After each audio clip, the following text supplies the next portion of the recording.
Dans cette vidéo, nous allons voir comment il est possible de comparer automatiquement, grâce au logiciel GCLC Concordance, un chromatogramme en provenance d'un détecteur de masse avec un chromatogramme en provenance d'un détecteur FID. Cette possibilité est intéressante puisque l'on va utiliser l'identification automatique des molécules par l'AMS. On pourra alors quantifier les molécules grâce au chromatogramme FID, puisque on le sait que la quantification est beaucoup plus fiable sur un FID que sur un masse.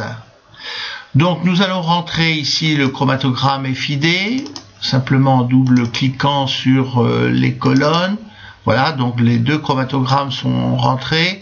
On va d'abord sauvegarder cette séquence et on demande l'exécution.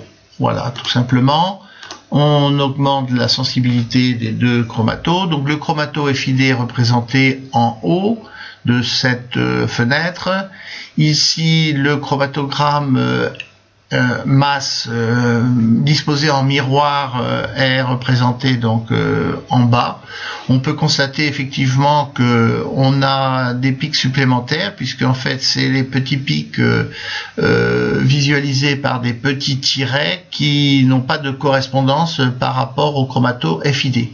Et puis cette zone médiane qui est représentée par des tirets bleus et qui représente en fait la concordance d'un pic, ici le pic masse avec le pic ici FID.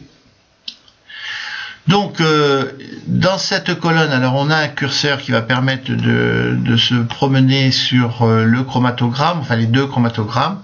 Et donc dans cette colonne, nous avons l'identification qui a été obtenue par l'envoi de ces données moléculaires de ces différents pics.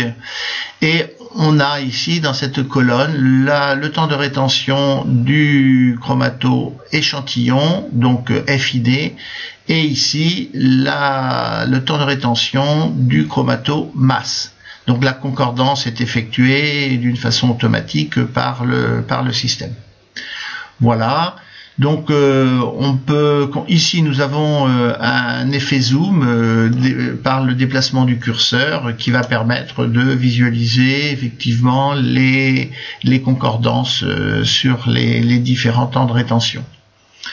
Ici nous avons le bulletin où on retrouve l'identification de ces non décomposés avec ici le temps de rétention en première colonne du FID, la surface de chaque pic correspondant donc au temps de rétention, et ici le temps de rétention dans la troisième colonne de la masse obtenue par le chromato de masse, avec ici la surface.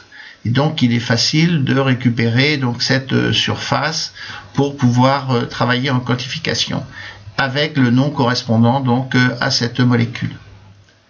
On aurait pu, si on avait désiré avoir une récupération, donc une mémorisation du profil chromatographique, soit d'une façon automatique pour compenser les différentes variations. Ces variations des temps de rétention étant dues au fait qu'en sortie de colonne, les molécules, dans un cas, les molécules sont aspirées par l'AMS et dans l'autre cas, elles sont poussées par la pression. Donc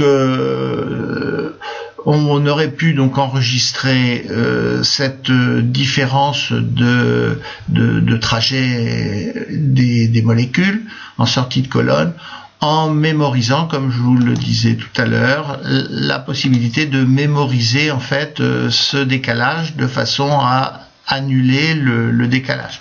Et donc après on a la même solution au niveau du rapport.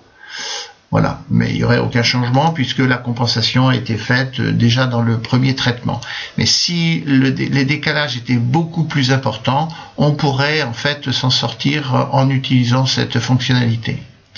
Donc l'équation, donc si je reviens à mon premier traitement, l'équation de traitement, de compensation, on la voit, c'est celle-là qui a permis d'être annulée par le premier traitement. et de trouver donc les concordances des différents composés chimiques.